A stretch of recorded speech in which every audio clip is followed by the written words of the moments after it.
Hi, BookTube. It's Jackie from Jackie's Literary Corner, and so I was thinking about um,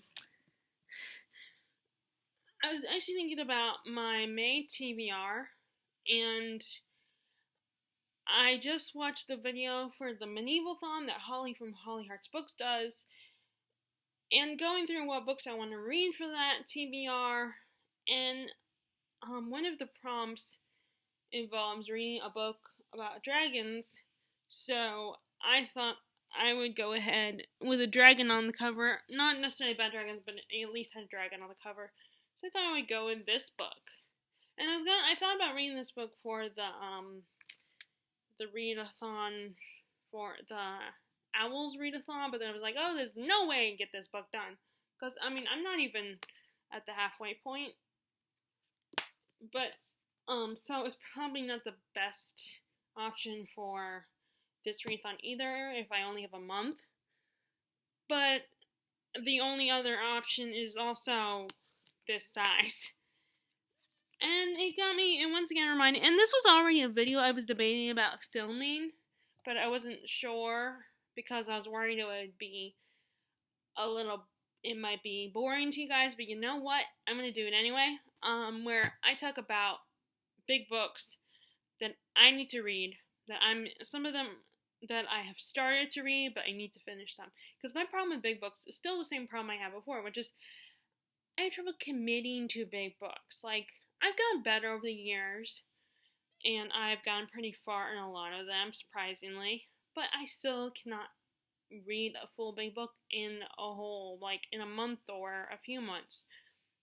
And I end up taking breaks in between each of the big books to, because I'm thinking, oh, I have all these other books on my shelf that won't take me as long to read. I need to read them.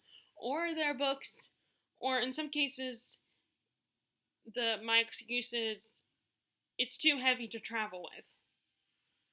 Because, either, when I go to work and read for a couple pages during my 15-minute break, and even then I don't always get through a whole page, especially depending on how long if I'm tired, then I might take a little bit more time to walk in the back, because our break room is in the back of the store, in a corner in the back, so I still have to, it's still a little bit of a walk. I mean, it's not that much of a walk, and you guys, if you saw the distance, you probably roll your eyes, but it's still, sometimes when you're tired, it feels like you're just slagging along, and you've been on your feet for a couple hours, because even being on your feet for 3 hours is a bit much. Especially if you're someone who's, not used to it. And even then, even if you are used to it, I imagine it's still a lot. It still can be very draining and exhausting. But I will, like I said, I might, because of how long it takes me to get back there, because I'm kind of dragging that day, then I might not even get through a whole page, or I might get sidetracked by the TV, because we have a TV in the break room. So I only get a page or two, but I can't even bring a book this size with me to work, because it won't fit, and I don't use the lockers. I mean, if I was a full-timer, if I got a full-time job there, then maybe I would use the lockers, but I'm only there for part-time hours. I'm only there for about half the time. And I don't so I think there's no point in getting a lock for a locker, because I'm not, I only get a 15-minute break. And I don't drive, so, although I guess I could still use a locker even if though I don't drive. But anyway, so, and I don't feel a need to bring my purse or anything like that, so I don't have anything to put in my locker except for, a little lunch bag that has a snack in it. And I wanted, and in BookTube they always say one of the tips for reading more is always have a book with you. So, which I already did. But there would be times when I'd be waiting for my parents to pick me up, or my dad wanted to do something that day, so he would drop me off a little bit early, and I would want to have a book in hand instead of having to stare at my phone the whole time. So the only books that fit in my lunch bag is the Mass Market paperback, which are really easy to travel with. And then, of course, when I go, I have a better chance of bringing a bigger book even a hardback book when we go to visit family. But even then, those are heavy. Hardback books are heavy, so paperbacks are easy to travel with. So there's a lot of hardback books that I don't have.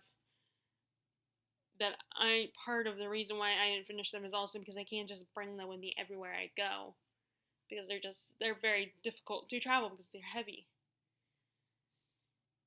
But it's not just about that. It's the fact that it's a long story that takes a long time and a big commitment. And so, again, I'm thinking about all these books that I need to read that won't take me as long to read. It's something, I should read those instead. I should reading those now. And, sometimes, especially when it comes to, classics, the plots can be a bit slow-moving and a bit tedious. And yes, I am still interested and engaged in the story, but then I lose interest temporarily. Like with The Count of Monte Cristo. I want to read that book. But at the same time, I start to lose interest because, Dumas tends to introduce, spend time with other characters that your first thought is, what do they have to do with the main character? Are they important to the plot? But, although I have been assured that they do have to do with it, it's just, you don't find out until, later, maybe not until the climax of the story. So that doesn't help either, because if you're thinking that, are these characters relevant? Why are they relevant? And sometimes you're not going to love every section of the story or every character's part in the story. Sometimes you're going to be I hate to use this word, but bored. And that's how a lot of the classics are. And I think it doesn't. And then sometimes it also has to do with timing. When I bring a Charles Dickens book, if there's too much distraction, then it's hard to read them. It's hard to focus on them. If I bring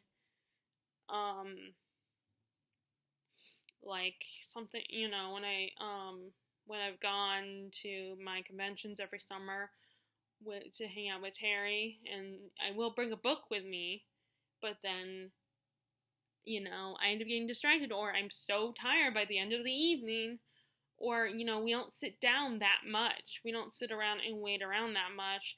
And then sometimes, and of course when your friends are around, you want to talk to them.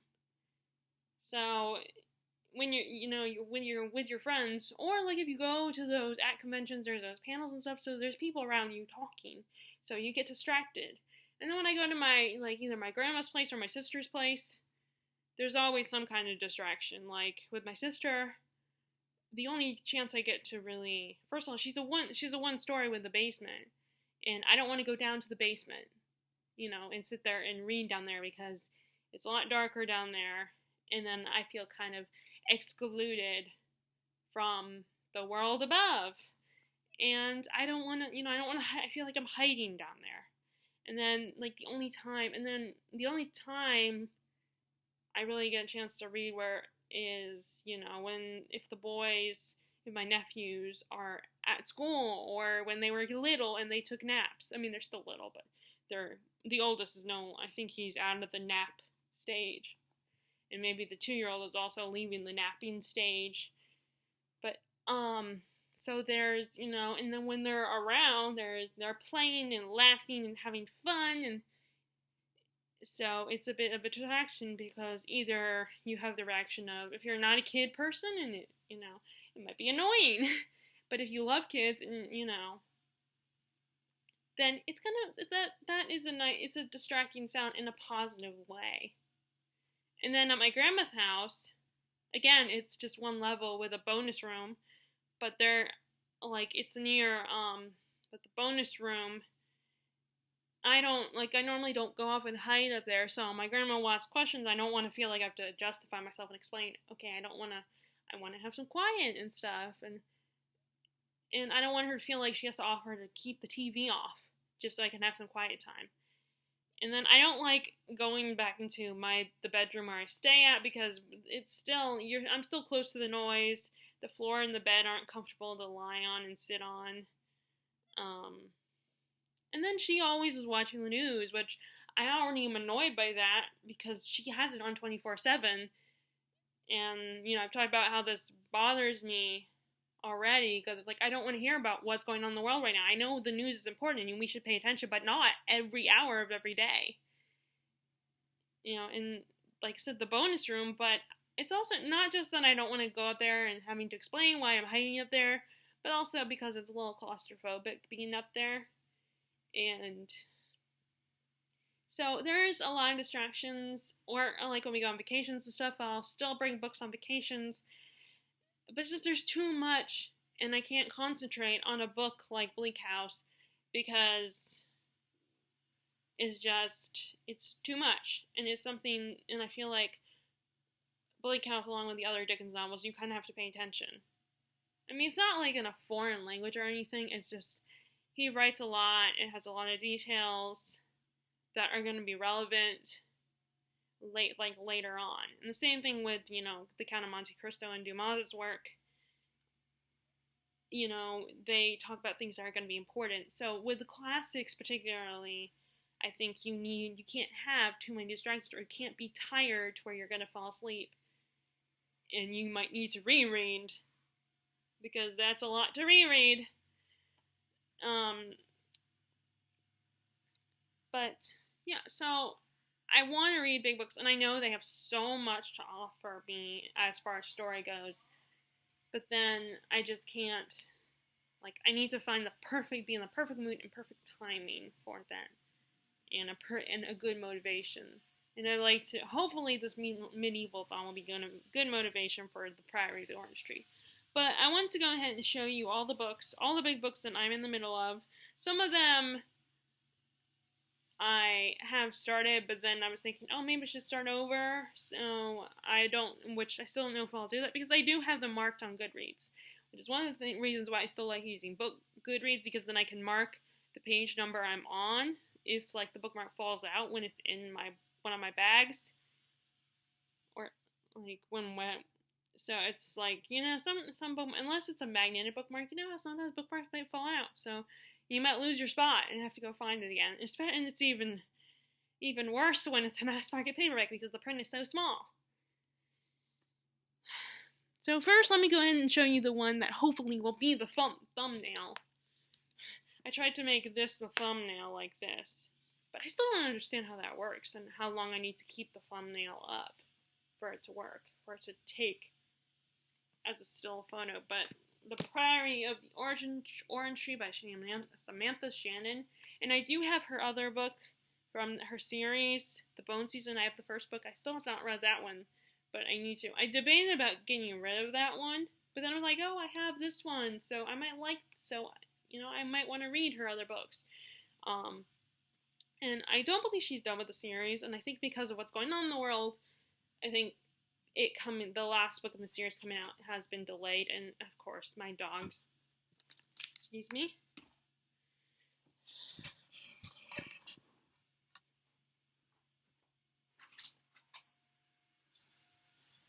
No, you're not gonna send that to no, let me sit there first, so you don't take up the whole chair.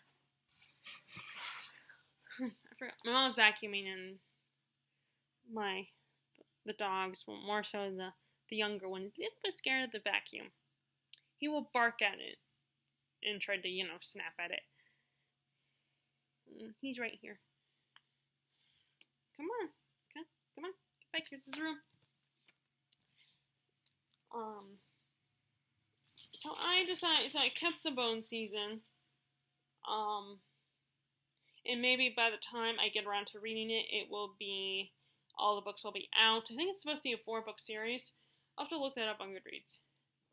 But in this particular one, this is a standalone fantasy, and it's in a world where dragons exist, and you have several different kingdoms. One kingdom that reveres and worships dragons, and the other kingdom, in another kingdom, who fears dragons and thinks that they're like evil and scary and stuff like that. But both kingdoms, along with the other two kingdoms, because I believe there are four, they're based on the cardinal directions. You have and both of those kingdoms fear this one particular dragon, which I'm guessing is the dragon on the cover. I don't remember what it's called. Let me see. Does it say in the description?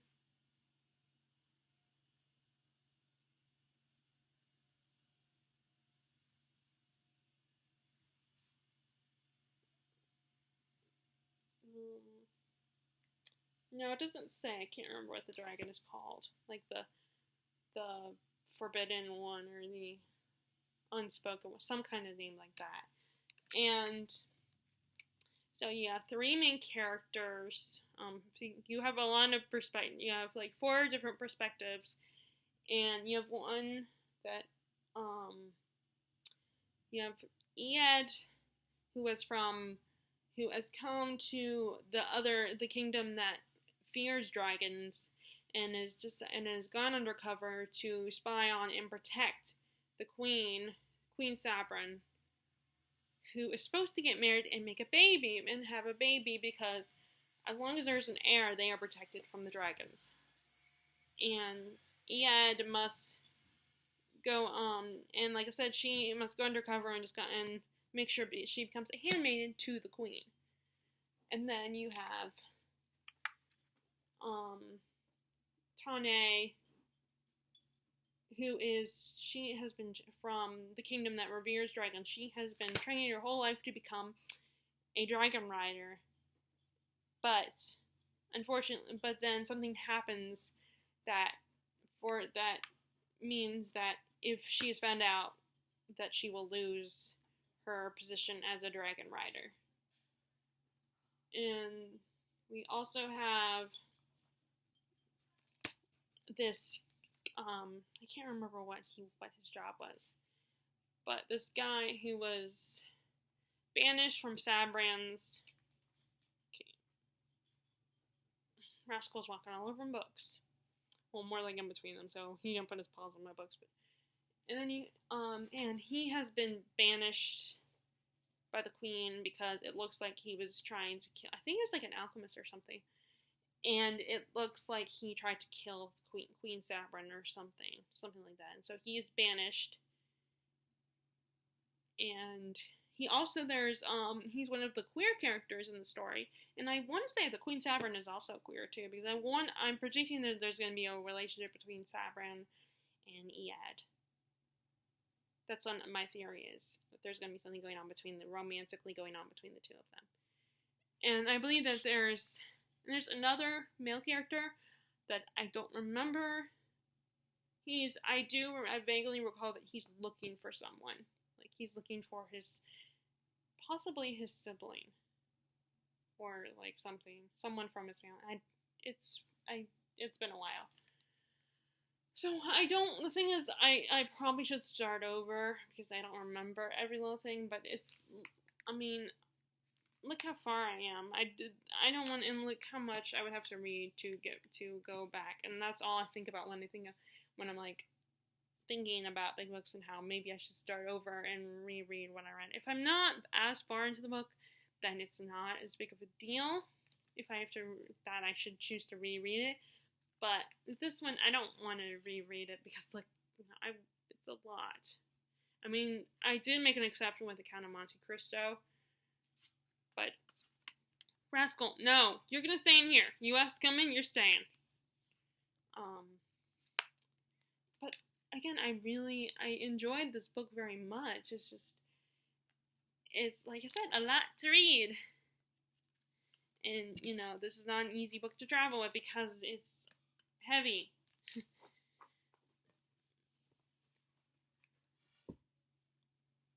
Okay, so next. Okay, you guys, I don't really have to explain what this one is about because most people have either watched the show or read the books or both. And that is A Clash of Kings, the second book in the Game of Thrones series.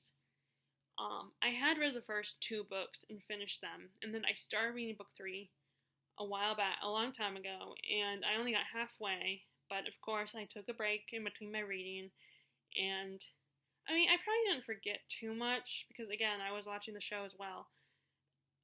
But I decided to reread the series, and I finished. It took me quite a while, but I finished the first book, and then I started reading the second one. But again, I took a break from it, so it's been a while. And again, I'm a good chunk way into it, so I don't know if I would want to reread it. But most people probably know what this story is about. You know, all these people fighting over the Iron Throne, which, why would you fight over that chair?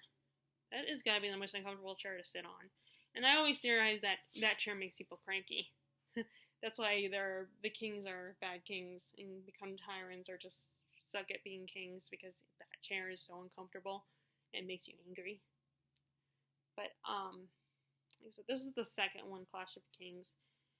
And I think this focuses on season 2 in the show. No 100% sure about that, where all of our main the main guys, kings that are fighting over who want the throne and want to take it away from the Lannisters, they're all at war with each other. Like, you have Robb Stark wants it, and you have the Lannisters are trying to keep it from everybody else, and you have across the sea, you have Daenerys is trying to get to what... God damn it. I'll be right back. Rascal, really? Could you have waited?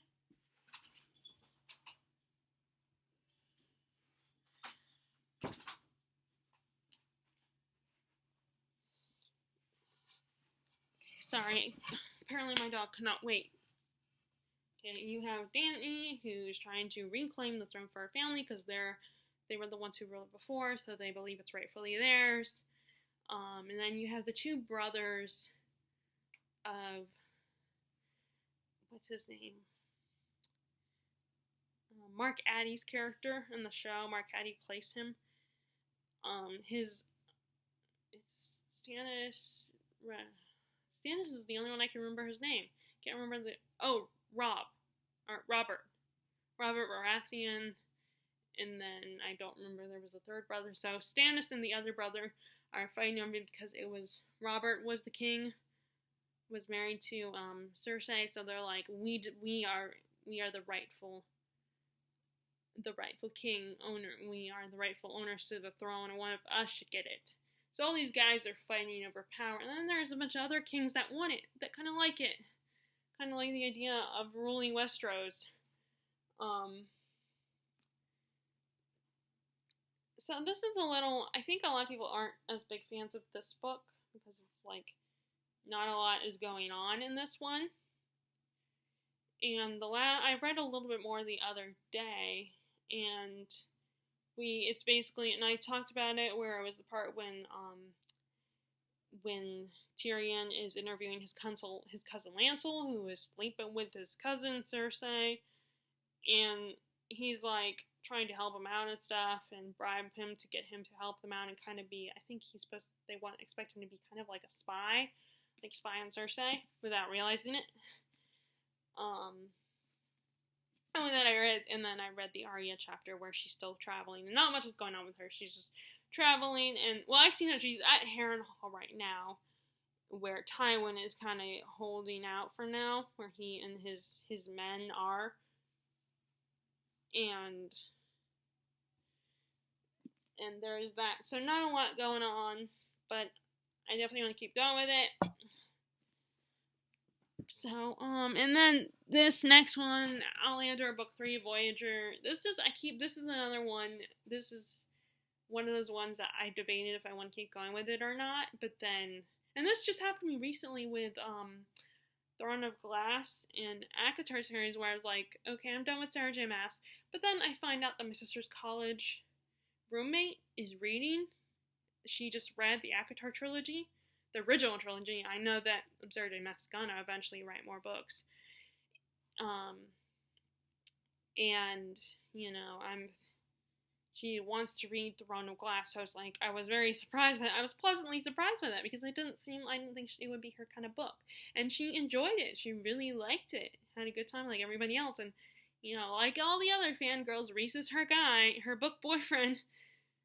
Which is it's funny because I constantly, I always think about the fact that a lot of us love Reese, but then there are some people who are like, criticize it and talk about the negative or more negative aspects of that series. And so it leaves me a little conflicted. It's like, should I like, but then I remember, wait, it's fictional. It's not real, so it's okay. But whenever I hear people talk about it negatively, I get a little conflicted. Because I'm like, well, you make a good point. Or I can understand, But anyway, we're talking about this one. So yeah, I debate it, but then, so I found out that my aunt, my cousin is into it, or at least is watching the show, and my parents are finally deciding, and I'm always looking for someone to bond over with my books, because a lot of my friends, my 3 core best friends, they don't have time for reading, or they're slow with reading, or in Terry's case, she's a little particular about what she reads. And I think she would have an even harder time to commit to a book like this. I did give her all the books in my series. Well, at least the first 2 books, because this is the 3rd book, because I was thinking, oh, I'm not going to read this. Well, first I thought, well, I'll just give her the first 2 books, and then I'll eventually read this when I'm done with it. I would give it to her, but then I'm like, and then I started to think, okay, you know what, I'm probably never going to read this again, but then I find out about my parents getting into it, and then my aunt and my cousin gets into it, and it's like, now you're getting into it? Now you like it? Now I feel like I should. And of course they would tell me, no, you don't have to. But just because they say that doesn't mean you still won't feel, the feeling of obligation, the feeling of, oh, I feel like I have to, because I did like it. I did enjoy the first book. It's just, again, commitment, and I have to be in the right mood, and I just started to lose my interest in it, started to wane. Of course, if I start reading, I could reunite my interest in it, in the series. And then sometimes I gotta admit, like, when I hear negative, if it's something that I'm not super attached to and I haven't really gotten far into it, or I haven't even started it, but I debated about reading it, when I hear the negative on book 2 of them, like, that I admit, does influence me to an extent. So there's that. Oh man, this is one of Stephen King's bigger books, The Stand, and I don't even know if The Stand or It is longer, which that I did restart, but I'm not going to show it to you because it's one I already read once before. But yeah, that would be on this list too.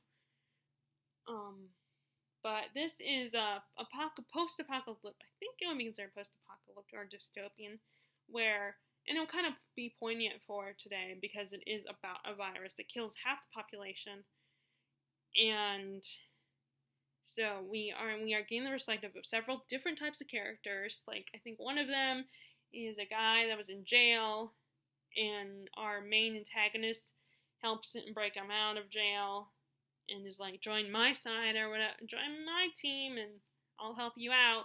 And then you have a teenage girl that's pregnant, and she's traveling with a guy that she's not sure how she feels about him, but he's in love with her.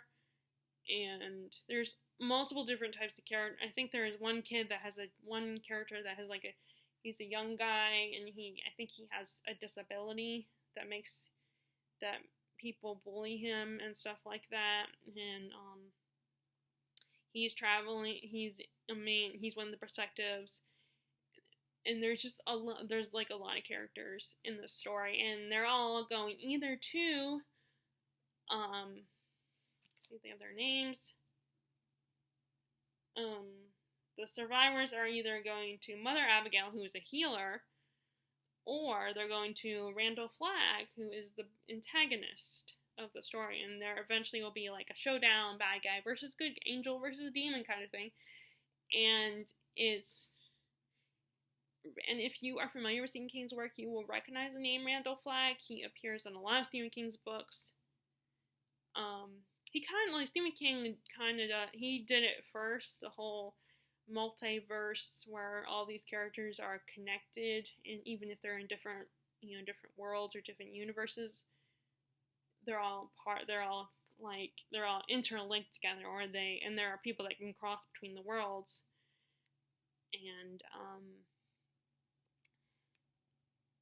so I don't even remember where I was in the book. I think a lot of our characters there's a group of people that are with Mother Abigail at this point, and she's explained to them the situation and stuff, I hope I should have kept that page on there, because there might be something in there. Maybe there's something on that page, like a word I wanted to. But, like, a lot of our characters are with Mother Abigail right now. So we've met her, and we're getting a little bit of her backstory. So I do want to read this, and, granted, I haven't started, but I don't think reading something like this would bother me, because in the end, stuff like this does not happen in real life. And not the whole virus thing, because obviously that did happen, but the whole Mother Abigail and Randall Flagg stuff, there might be some hateful people in the world, but this is, in the end of the day, this is fiction. And so I don't think I would have a problem reading something like this, even when it's going on something similar to what started the plot of this book is going on in the real world. So there's that. So next is a book that I got right before we moved here. So I was kind of intrigued by Neil Gaiman. I had heard a lot about him, but it wasn't until closer to when we moved here that I finally decided to check him out. And I like this edition because it's actually the anniversary edition. Let me see. Where's the...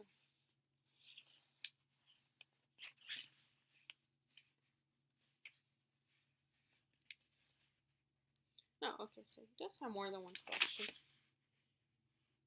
It's the 10th anniversary, so when this came out, it had been 10 years since the book had first been published.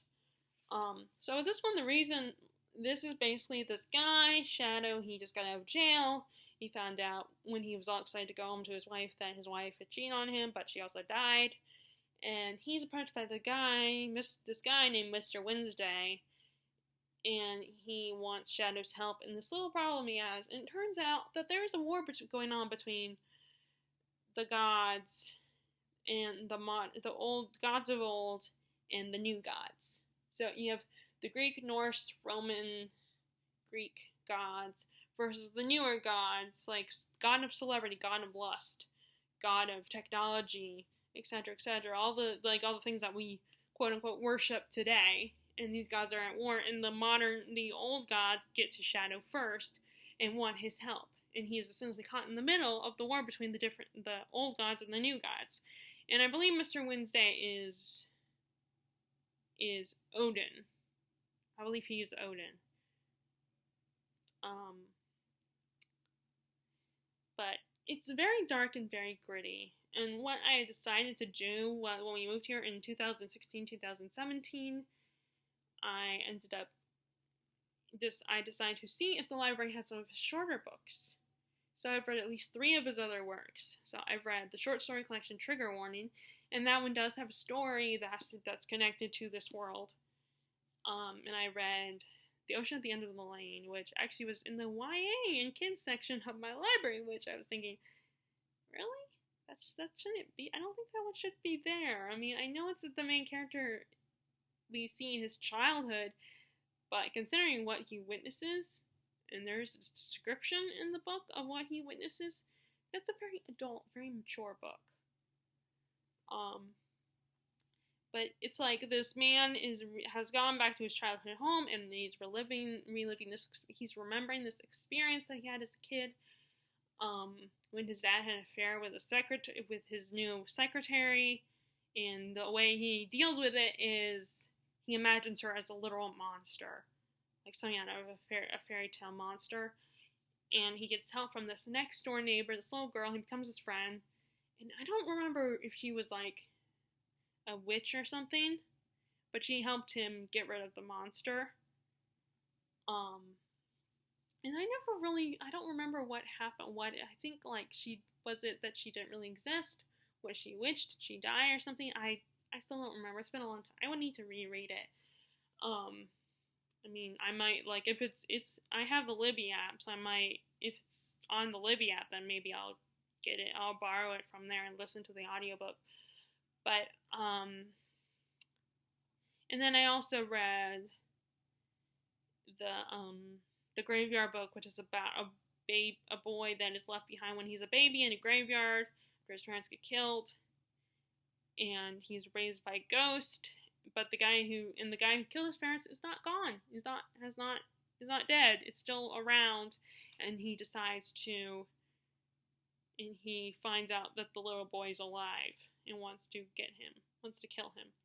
Which I don't know if we ever found out the reason why the killer did that. I mean, it might have been told, the killer might have told the little boy, but it's a very interesting, very heartwarming, although it does get very cynical by the end of the book, in a bit of a throwing cold water on your face kind of moment. So I ended up bringing all three of those before I got back into this, but I still have not got back into this. I mean, I read a little bit, but it's not that I don't like it, it's just a big commitment, and it's also a very dark and gritty story, so I have to be in the right mood for something like this. Let me go ahead and go to, since I already talked about one Stephen King, I'll go ahead and talk about another Stephen King. So I put up a poll, on my Facebook group that I had, a book group, I did put up a poll of which book to read, and it was either between The Stand or Needful Things, and a lot of people voted, and The Stand got a lot of people voted for that one. So I ended up starting that one first, but then all of a sudden, like months or a week later, and I don't remember how long, finally I ended up getting in the mood to read this, because I was kind of more interested in this plot at first, because it made me think of Rumpelstiltskin a little bit. So, and particularly the Once Upon a Time version of the character from season 1, not after season 1, because after season 1, his character then was like a disaster after season 1. Season 2 was okay, but then later on it just fell apart, and I feel like they didn't know what to do with his character. They just made him flip-flopped with his character. But anyway, so I guess it's really that he reminds me more of Mr. Gold from Once Upon a Time, the antagonist in this book. Basically, this weird shop shows up where it always has everything you need at the shop. And I'm not talking about practical, like, actual necessities. I'm talking about things that you feel like you need. And, this guy, I still don't know what it is he gets from them. Like, maybe their soul or something, or, actually, no, I think it's kind of like he gets to create chaos or something, because slowly everything people go a little crazy and obsessive, and it gets kind of ugly. Now, I haven't got that far, that's just what the impression I get from, like, the description, what people have said about this. But, yeah, and it's very interesting so far. Like, it's, and no one writes small towns, as far as, so far that I've read, no one writes small towns like Stephen King. Especially in the whole East Coast small towns. But, again, it feels like I read a lot, but really I haven't. I mean, look at how much I have to read compared to what I've read so far. It feels like I read a lot, but really I haven't. I mean, I'm close to the 200-page mark. And this book has over...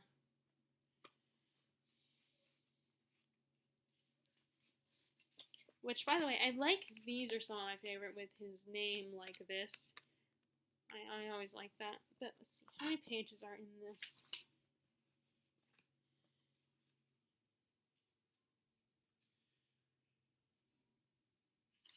Is that part of it?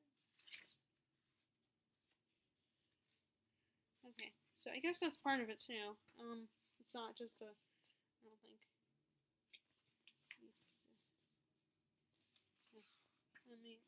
Yeah, if it has a page number, then I count as being part of it, part of the story, not like an extra thing. I think almost like a little over. I mean, like a little over 800 pages, as in 802. So, and I'm only on page 187. So I'm almost to the 200 page mark, but I still got a long way to go.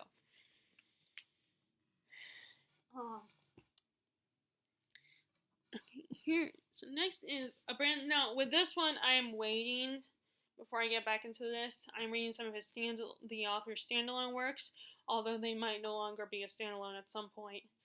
But this is Brandon Sanderson's the first book in the Stormlight Archives series, and it's actually probably okay that I haven't read it because I know the fourth book is coming out, but since all of these are mass market paperback, I probably want to wait and get the mass market paperback version of all these so that they match, even though I have said in the past I'm not one of those people who's bothered by it as much, that they don't all match 100%. I mean, I have a lot of books where some of the books in the series are hardback and then the rest of them are in paperback, or the size difference, like The Dark Tower, some of them, the last books 5 and 6, my copies of books 5 and 6 are regular trade paperback, and then the rest of them, the first 4 books are mass market paperback. And like the last book in the Magician's trilogy is a hardback edition, because I'm like thinking, I don't want to buy another copy. I already have it, so why do I need to buy another copy? But being on BookTube, I do, and watching BookTube videos, I do become more aware of it, and I notice it. And it is a little weird seeing books that are not the same height.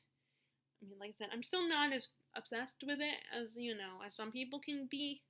I shouldn't say obsessed, because, nothing's wrong with them, like, wanting their books to be match really perfectly, like, nothing is wrong with that. So I really shouldn't say I shouldn't say that word. I shouldn't call it obsessive. But I'm just thinking, all I care about is I have the book, that I can read it at some point. But, like I said, I am a little bit influenced by BookTube, and, I can see why people are bothered by it. So I might wait, depending on how I feel, but, I mean, I haven't got very far in the book. And again, this might be, I need to reread from the beginning, but I'm debating because I'm not super far into it, but, still, I don't know, like, it's still a pretty good chunk, that I'm on a chapter, which I love these bookmarks, even though they still kind of have the tassels. Even if they have the tassels, I still like the effect of these bookmarks. But and I'm on a even chapter, which is good because I have this weird thing about I don't like stopping on odd numbers. I can't tell you off the quickly what is going on, and like I said, I still have quite a few books to show you guys, so I'm not gonna. All I'm gonna say, this is the first book in the series, his like magnum opus series, which, speaking of this, I also need to read, The Wheel of Time, and I bring that because he did write the last handful of books in that series. But yeah, that's another one, but I just haven't started the book, so I'm not counting it in this. But the other, I'm reading Warbreaker because I already read Elantris. I'm reading Warbreaker, and then when I'm done with that, I will probably get back. I'll probably start reading Way of Kings again. Which I need to read some of that today.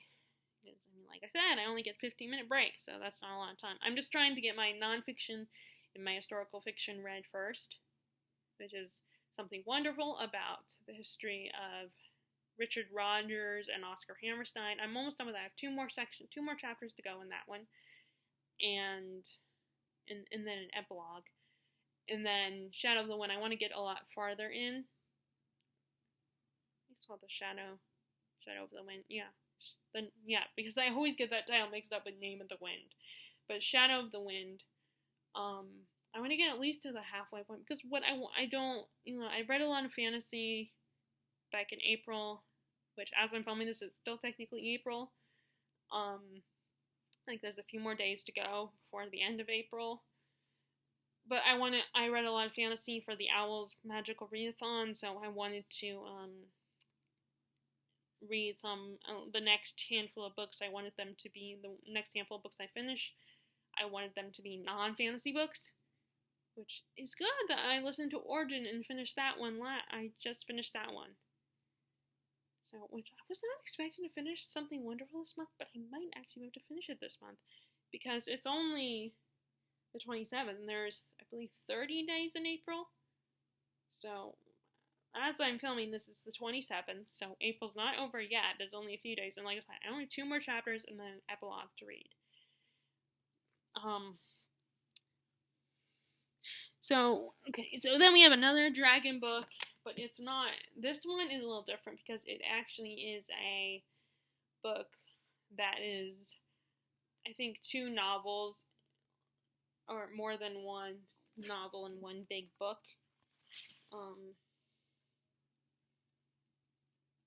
Yeah, there's actually 3 novels in this book, so it's actually a volume, which is the same thing with the Rhyrea Chronicles. Rhyrea Revelations, not Chronicles, Revelations. That is also one of those books that has 2 novels in one big book. And the same with all 3 volumes. So, it's really not as big as it appears because, like I said, it's 3 novels in one. So I wouldn't finish this whole physical book, but I could read all 3 novels at separate times, and it would still count. I don't know if I would find it on Goodreads or not. I mean, I'm assuming it would, because this is not like an old, but, and I'm on page 22, so as you can see, so this is one of those books that I wouldn't mind starting over if I thought I should, if I considered that, it wouldn't be as much of a big deal because I'm not that far into it. And again, this is one of those books that I brought with me, even though it's not as challenging as a classic as far as the writing goes. It's a book that I brought with me to when we were visiting my grandma, and I still got distracted because, like I said, she has the news on all the time, and so I don't want to listen to the news, and sometimes I will put on something else just to avoid listening to the news, but then it's something that I will want to watch, and I get distracted. And then there's really there are places, but again, like the bonus room upstairs, I don't want to have to hide up there. And then my room, there's really no comfortable place to read, because the floor can be, uncomfortable on my stomach if I'm reading on my stomach. And when I'm reading laying on my back, it's, eventually my arms get tired, and then on my bed, the actual, covering on the bed, the blanket on the bed is not comfortable because of, the design on the bed can scratch my belly a little bit, and then sometimes staying on the floor is not comfortable either, and then, it's hard to get comfortable in that room, essentially. And then, there's not a lot of, I'm still close to the TV in a lot of spaces in the house. The only place where I can hide from the sound of the TV is the bonus room, like I said, and I don't want to have to feel like I have to hide up there. So even with a book like this, it was still a bit of a challenge. And the good news is I have the 2nd volume, which, actually, I wonder if I could count this as a duology. I mean, granted, it's not technically because those are 3 novels in one, but it's 2 volumes. I wonder if I could count that. I mean, it's not like Holly will come. I mean, if I decide to that, it's not like Holly would come after me or anything. It's not like I would get in trouble if I decided, because I don't actually know if the other one that I'm considering that might be duology, I don't know if it's going to be a duology or if it's not, if it technically is not a duology. But this is like a world where dragons exist. But the dragons, they can shapeshift, so they have human form, so they're a very intelligent species, and they have life. So it's kind of like the Tamara series in that way. And unfortunately, I don't have, so even that's a shorter dragon book, but I don't have the 4th book yet. So, and I'm hoping it's an option for my birthday. So, Oh, the stupid thing keeps. Okay, so next is I finally got books 2 and 3 of this series.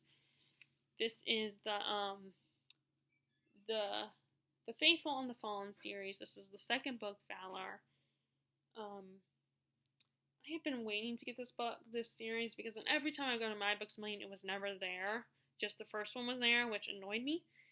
But again, My Books A Million, the one closest to me, is kind of small. And then this book would not be, a book like this would not be at the Roast office, or the library for that matter. So, I mean, maybe I get a nice little pleasant surprise, because every so often I've been surprised to find certain books there. But because of its clientele, it's a very slim chance. So, this is typical fantasy, and it's probably got a lot, there are probably a lot of people would point out, that, it's the stereotypes and the cliches in it. It's not, it's just more of a fun series to read. I enjoyed, I had a good time with the first one. I don't remember it that well, but I don't want to go back and reread it, because look how chunky the second book is. The first book is just as chunky. So I don't want to reread it. It's another multi-character perspective. It's a world where the two main groups, race of people that are like butting heads, are the humans and the giants, which I do like that. I do, because you don't get a lot of fantasy, medieval fantasy, or sword and sorcery fantasy where giants play a main role. It's one of those races that I think they kind of dumb it down a little bit. Like, you don't know a lot of them. They're just like, with orcs or trolls or dwarves. I mean, they're dumbed down or made to look there for the comic relief. Although Tolkien, was kind of the one who made dwarves more popular, more, not just the dumbed down creatures. But then things we went back into the habit of they didn't play as much of a role in stories. They were just sidekicks. And that's actually why there was a series about, orcs. Not the ones that Jean from Jean's Book of Thoughts talks about, because she's been reading quite a few orc stories. This one, but it kind of put me off a little bit. I mean, I try not to be, I'm not a prude or anything, but there was one moment where the evil orc queen would it was kind of like she gave the characters an aphrodisiac to drug them and stuff like that, and, make them have sex with her, and then she would steal something from them. I don't know if it was a gross thing or something. I don't remember. I don't want to remember. It's just a little bit much. And I tried to keep going with it, but I couldn't do it. I was not comfortable with that book. Like I said, I'm not a prude or anything, but at least I don't think I am. But it was a bit.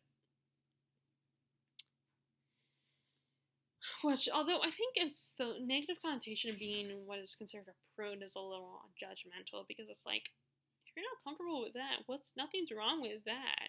Why should you be uncomfortable? Why should it be wrong to be uncomfortable with things like that? It shouldn't, nothing, it's just, it's why people just give people a hard time, because it's all, about that, and it's just, but that's a sidebar, so, but this is one that's a multi-perspective story, a lot of characters, one of those ones where the chapters are a bit long, but I enjoyed it. It's just, again, mood thing, commitment thing. But now I don't have much of an excuse, except for that I don't have the fourth book yet, which is the final book, but that's okay.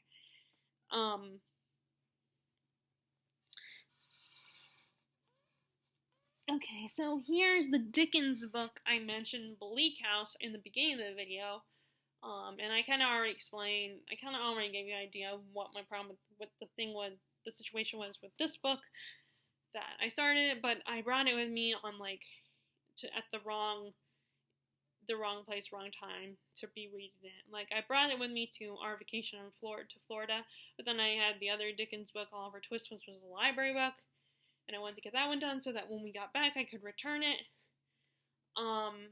And then it's just hard to read in the back of my dad's truck because it's so, reading in the back is like, it's bumpy. It's not comfortable to be sitting in the back. It's a little rough. So I don't know if I'll restart this one. This would be the second time I've restarted it. But I would like to, I want to, like, I always skip the introductions of these books because it is always really long. And then the preface. Okay, here it is, first chapter. But I feel like I should start it over again. I mean, I don't think I got very far in it. But I feel like I should restart it because I'm, maybe take it in all over again. But it's, again, a big commitment. And like I said, the next book by Dickens I want to read is Bleak House. This is Bleak House. David Copperfield. I want to read that one next before I get into this. But then as I'm talking about now, I'm thinking about reading it now. So, but from all that I can remember that I know about this book is that a bunch of people are fighting over the will of this rich guy who just died, and like probably there wasn't a will written or something, and they're all debating and being like, okay, who has the rights to this guy's property? Who should inherit the guy's property? And that's all I remember. I remember hearing that this book was about. So the problem with Dickens, he writes very convoluted plots, and lots of strings are attached. A lot of characters are connected in some capacity. And if you are getting into Dickens for the first time, I'm going to give you the same advice that Katie for Books and Things had suggested to people in one of her videos, is start with something like Great Expectations or David Copperfield. Granted, I haven't read David Copperfield, but, because, or one of his short stories, like Christmas Carol or something. With Great Expectations of David Copperfield, it's written in first person. So it's not as confusing because you're only getting the main character's perspective. And at least in Great Expectations, there isn't as much of plots going on in Great Expectations as there are in some of his other works. And I imagine David Copperfield is the same way. And then, like I said, A Christmas Carol, everybody knows that one. It's been adapted so many times. In fact, it's the only book, at least on my Libby app, it's the only one available on audiobook. So, I remember I was looking because I was looking for some of his other works because there was, some of them have narrators that I find very appealing. I find that listening to their voice very appealing, but they didn't have any of those. They just had A Christmas Carol, which is a full cast audiobook. And of course I'm thinking, I don't want to listen to A Christmas Carol right now. It's spring. I don't want to listen to a Christmas book. Although a Christmas book might not be a bad idea around this time, considering what's going on in the world. It would definitely make you feel a lot better. But I'm personally not in the mood for a Christmas story, so anyway, but yeah, so that's where I think you should start. You definitely should not start with this book. So yeah, I'm still debating if I want to go back to it or not. I'm wondering if on the cover, if these are some of those three characters that are mentioned in the beginning of the book that live with Mr. Jarndyce, who I think is the lawyer. Some of these, some of them I like. Some of the covers with these painting images I like, but other ones I like the paint. Some of the characters, some of the people don't look as this woman looks really she's making kind of an ugly face. It looks kind of weird.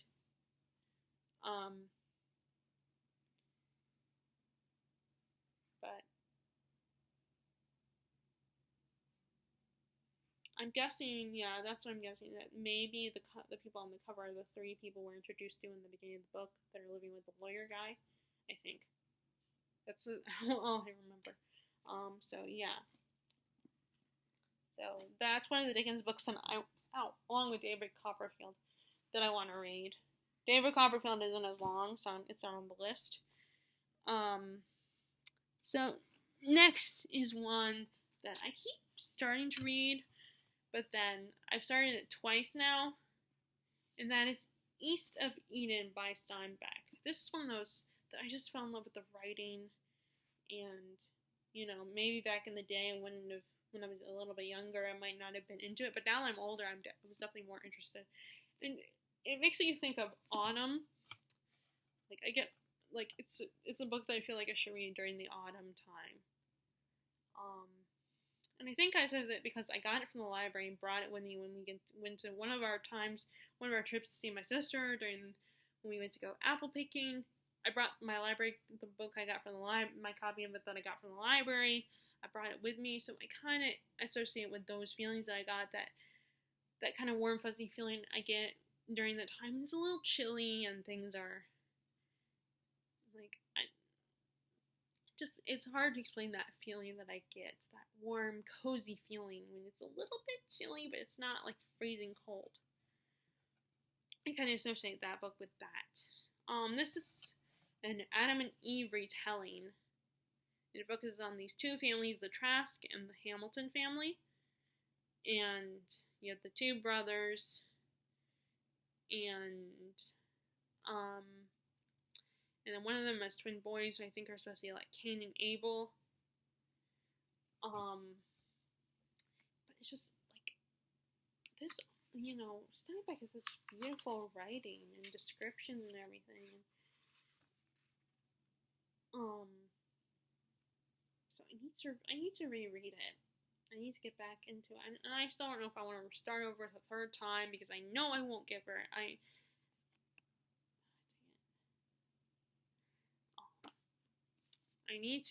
I'm debating if I want to restart because I didn't get, the second time around, I didn't get very far. So I don't know if I should restart. I get weird feelings about restarting it because it's like, again, I'm starting all over again. Great. And I'm, I keep thinking, will I ever get it read and get it finished? But, so, let me take this. I hate those little, at Books A Million, they have those little price stickers right there. You see those ones? I don't really like those. So I always try to peel them off, but then some of them don't come off as easily, so there's that white residue on the book that I have to try to peel off too. But I really like it. I really like his writing style. And it is an interesting story. It's a slow moving kind of story because it's a classic. Classic seems to be really easily really slow. So unless you're something like Fitzgerald or Hemingway, Fitzgerald and Hemingway do not write slow. But yeah, I need to get back to, this is another one I want to finish as well. I'm debating about starting over with it again for the third time. Actually it might be the fourth time. Because I think the third time my dad read it. Actually, it might be, I don't know, I lost track.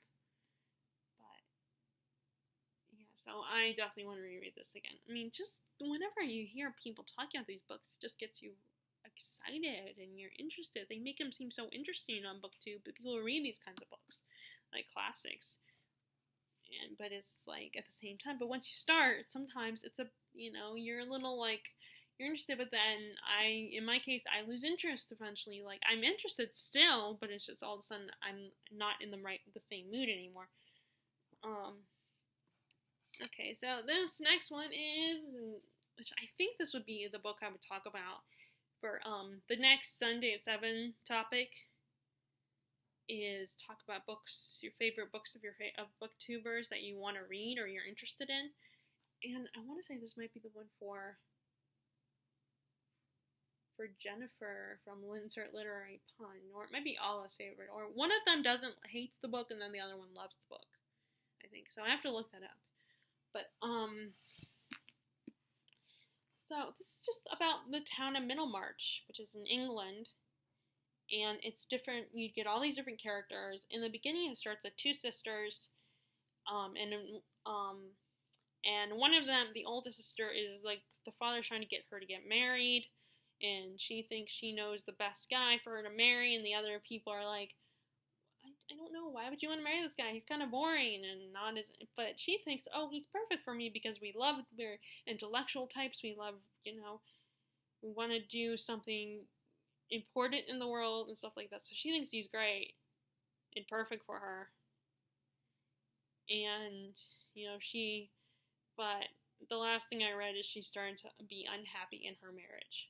And of course, it's something that you can't get out. You could get out. I mean, you can't really get out of that as easily as you can nowadays. And then you have the other sister, who was like, more accepting of society, typical woman of that society. Although she's not as dim-witted as some of the, or as like the nice girl as the way some of these women are portrayed in the classics. And then there's a couple, and then like there were, I used to know it, I used to remember it, but another section of the book with these two guys. I know it's about these two gentlemen.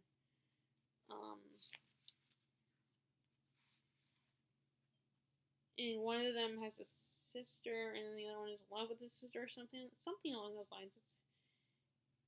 It's been a long time. I don't really remember, but I know there's several different stories, and they're all interconnected in this because they all are part of this town of Middlemarch. Again, another bit of a slow moving, and it's one of those books that I don't know if everybody who reads classics will like it, because it's just kind of about not just slow moving, but just not a lot of action. It's about a small town and the lives of the people in the town. And again, I think you have to be in the right mood for something like this. Okay, almost done, people. Okay, so next is, so when we moved here, I bought a whole bunch of Ken Follett books, because I heard he was a great historical fiction author. And so I have his Kingsbridge Chronicles. This is the first trilogy. This is the first book in the trilogy, Pillars of the Earth. It is basically about the lives of the people that are building this cathedral. And that's all I know. And I've heard that it's not just about that. So for a lot of people, that aspect of it would be kind of, their first thought is, oh, I don't want to read that. That sounds so boring.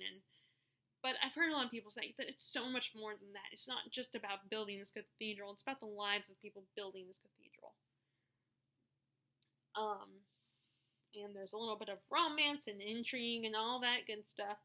So I did start it, where these characters are traveling, and the guy's wife is pregnant or something, I believe. And she's gonna, she might not make it. She's gonna die.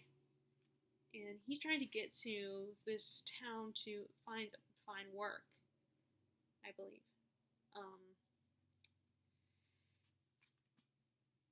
And I don't know if he's going to have the romance or another character is going to have the romance, but I do know there's a romance involved in this one.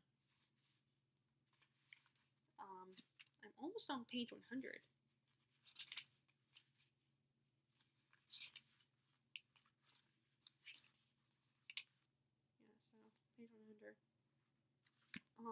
So again, I haven't got very far, and I don't know a lot about it, but I did like the little bit I've read so far. Again, you have to be in the right mood and commitment. And then the other Ken Follett, I have his Centuries trilogy. Although I don't think that's a trilogy anymore. On chapter 4, it's about, this first book is set during World War I, and it's about this family, this main particular family. They're a mining family, and the oldest son, when he comes of age, apparently he's 13, he's going to go into the family business of working in the mines, and he doesn't handle it well when he's first down in the mines. He gets scared, but then he kind of makes an impact on the lives of the miners, because he saves a lot of these people, and that there was almost another mining incident where there was a cave-in or something, and he saves a bunch of people. He helps to save them, and people also he's a lot of faith, and he's a religious boy, believes in God and stuff, and that's actually when he gets scared and he gets left behind because it's a rite of passage apparently to leave the kid behind in the dark, and he has to figure things out on his own. And like he imagines that Jesus is with him. That's how he gets through his time down there, because he doesn't want to seem like a coward. Which it drives me crazy when guys do that. Of course, I'm a girl, so I'm a woman, so how could I understand that a man has to be all like brave and heroic? And it's like, it doesn't make at least to me. But I'm a girl, so I wouldn't understand. But to me, it's like, it doesn't make you any less of a man if you get scared. We're human. Humans get scared. Humans have fears. There's nothing wrong with that. But it's something that you see all the time in these kinds of, especially a lot of classics and historical, where men make it a big deal that you can't be a coward, you can't be a chicken, or, it's like, society has made them think they gotta be brave and macho and everything. I think it's stupid, but like I said, I'm a girl, so how could I understand? But yeah, that whole part annoyed me, and it was definitely one of those moments where I wanted to get angry and yell at the book. But when I was reading it, actually no, not when I was reading that part, but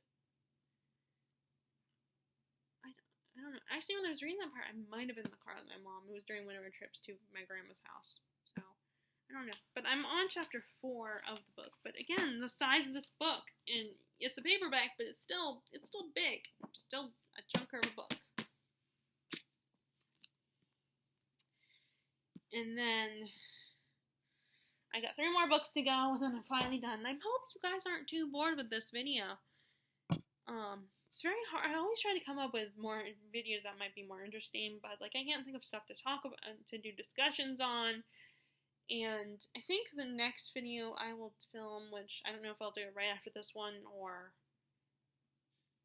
like, you know what, I should do that. I should do it right after this one. Film a video where I do a tag. I do have a tag ready, but, so there's 3 more books that I'm going to show you. So next is a classic, a Russian classic, and that is Tolstoy's War and Peace. And he's a very readable, although I've heard some interesting things. I don't know if this is true or not, and I don't mean to doubt the person who told me this, but I should look at, I'm gonna trust that what they told me is true, but I'm not 100% on it, and I'm, like I said, if the person is watching this video in comments, I'm not doubting you.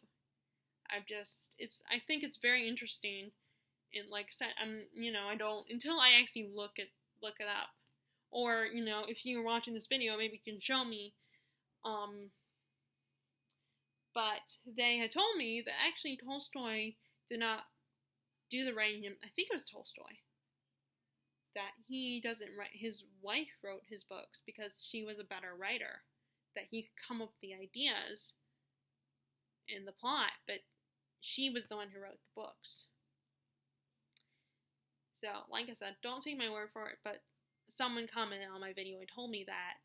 So, and I thought that was very interesting if that's the case. And like I said, I'm not saying that that person is wrong. So if you're watching, I am not saying that you're wrong. I'm saying that I'm not 100% on that. I'm just going by your word.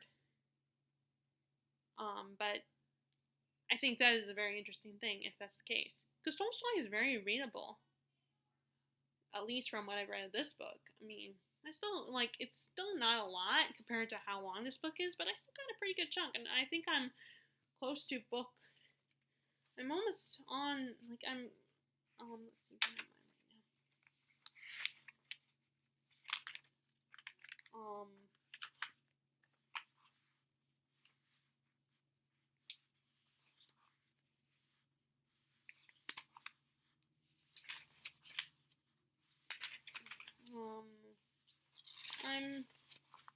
I think I'm on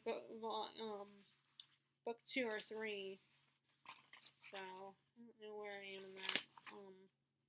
But the chapters are really short. This has a lot of chapters, apparently, looks like. Oh, okay, no, I'm still in volume 1, and then there's volume 2. But yeah, if that person, what they told me, and like I said, I'm not doubting you, but I'm still kind of like, I wonder if that's true or not. I mean, maybe it is. But if it is, that's kind of interesting to know that he didn't actually write his own work. Now, I don't want to start an argument between people on here, so if anyone respond, if that person who told me that is wrong, told me that's the case, and then someone responds, say, that's not true. Like I said, I don't want to start trouble or anything, but I would be kind of curious, and if you find, I mean, I could look it up myself, but I don't know how I would, what I would look up. But if that person, what they told me is true, then that is kind of interesting to know that he didn't write his own stuff, especially considering how readable this is. So, but like I said, I think is set during the Russian Revolution. And it's a multi-perspective. It's during the revolution and then after the revolution, I think. Like I said, I'm not 100% sure on that. But I know it's obviously, there's a war going on because it's called War and Peace. So there's a war in the story. But it's a multi-perspective story. I like this cover with the painting on it. And as you can see, I had to tape because I'm one of those people who likes to fold. When I get to the left side of if I get to the right page, I fold over the left side. So then it kind of tore it a little bit here. It started to tear it. So I had to tape it. Which I know some people might react, how dare you? I don't know if people will react and be like, how dare you fold the page over? But you know what? Sometimes it's kind of, folding over helps to make it easier to read and less intimidating.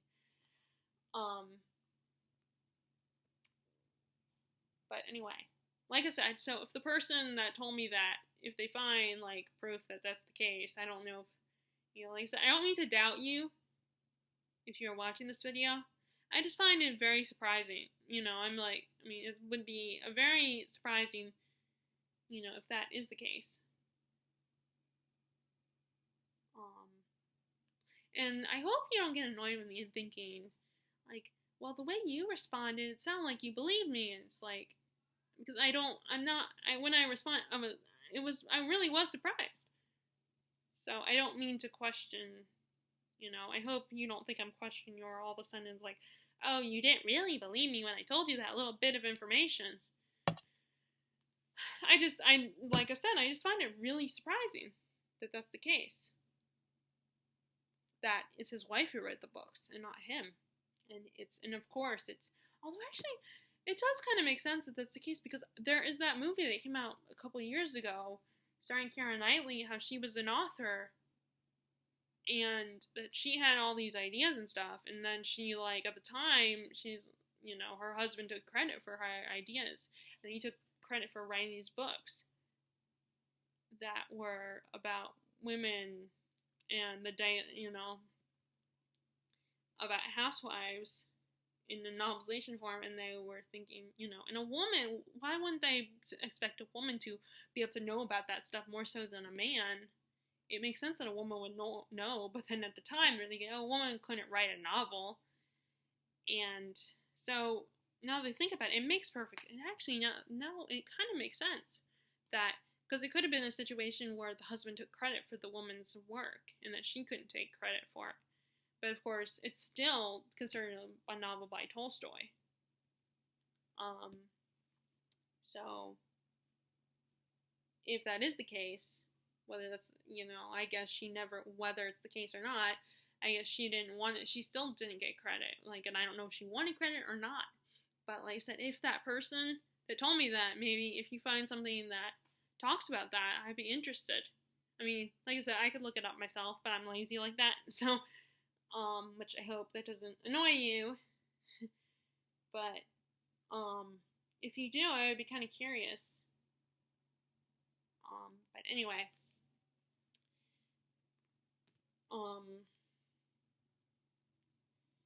But and it was also kind of cool because I think this is the one from the edition that Steve Donahue talked about, the translation that he talked about, Anthony Briggs' translation. That is the best one.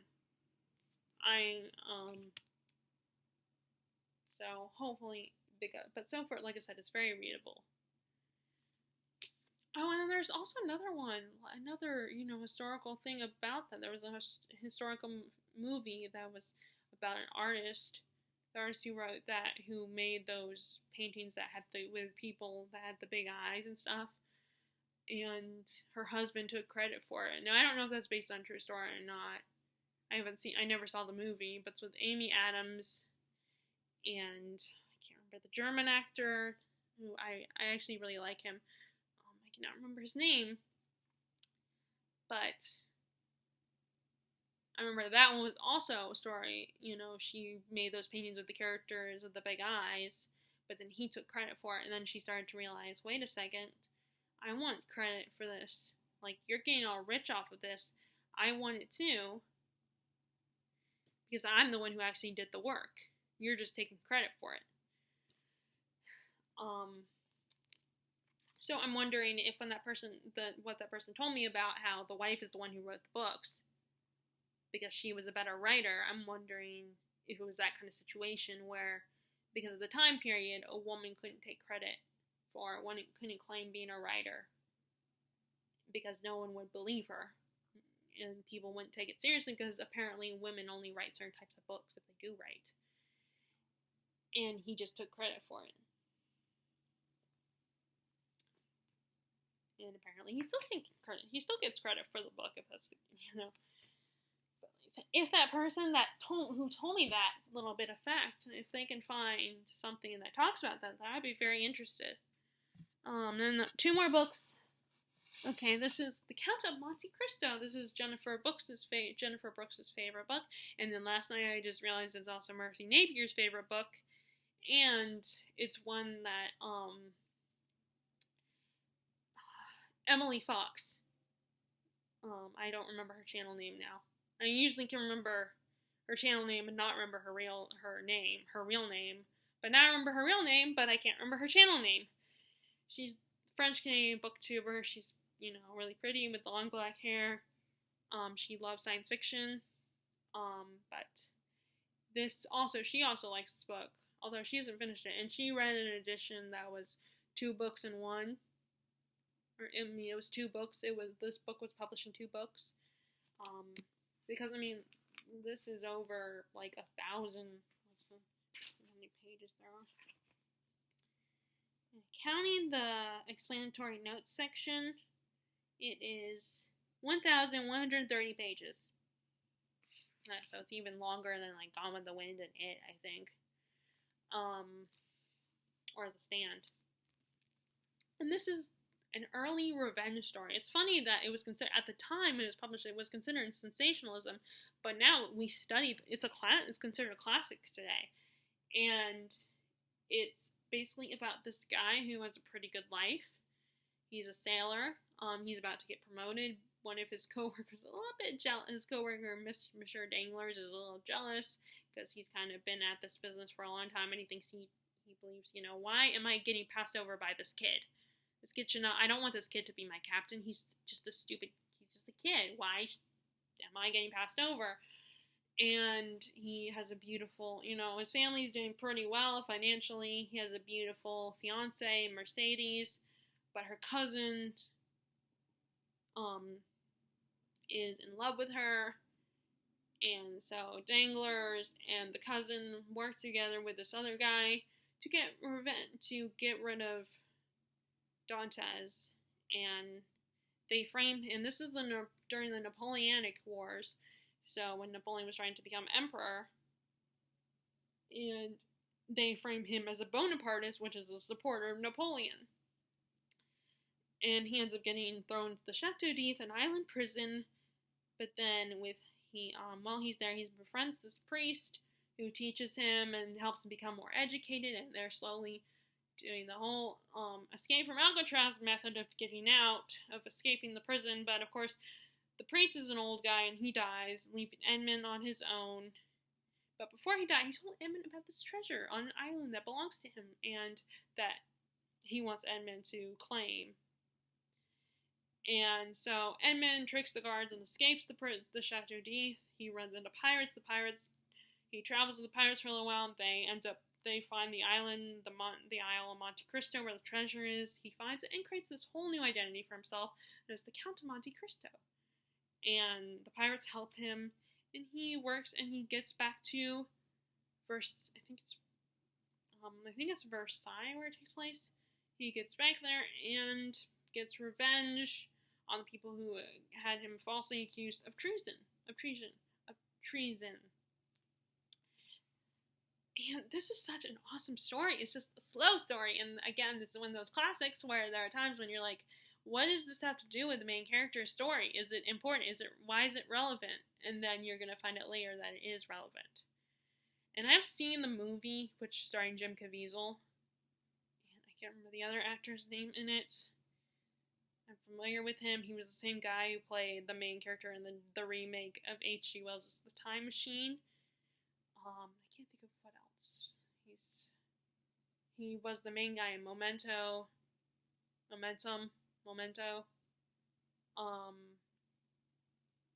But that actor's in the book is in the movie as well. The movie's a lot shorter. That's why I think this would benefit from a series. If they want to remake it, they should make it into like a mini series or a series, because there's so much. I mean, look at how big this book is, and you could really expand the story and really drag out Edmund's revenge plan and what he does. I mean, because there's so much that goes on in this story. It'd be very interesting to see, like, slowly watch it and piece it together and see how it all comes together in the end. But, you know, the way Jennifer Brooks and Murphy Napier talk about this book, I just feel like I need to keep going with this book, but then I get distracted again, and there's all these other books I'm reading. Like I said, there's a non-fiction book and then a historical fiction that I need to get to. So, yeah, I mean, I love it. It's just, again, very slow going. Okay, so finally, on the last book that I want to talk about for this video. And what I really appreciate is now, I don't know if it's because I've established myself as a booktuber, but when I first started, if the videos would get too long, then it would cut off, it wouldn't work, it wouldn't upload successfully. But now it seems like I'm not having that problem anymore, because obviously this is turning into a really long video. But the last one is actually another volume, and it's really just a bunch of short stories in one. There's 2 volumes that I have of this. And that is Sherlock Holmes, Complete Sherlock Holmes Volume 1. And I do have Volume 2. And again, not easy to travel with, and sometimes I'm just not in the mood for this kind of writing.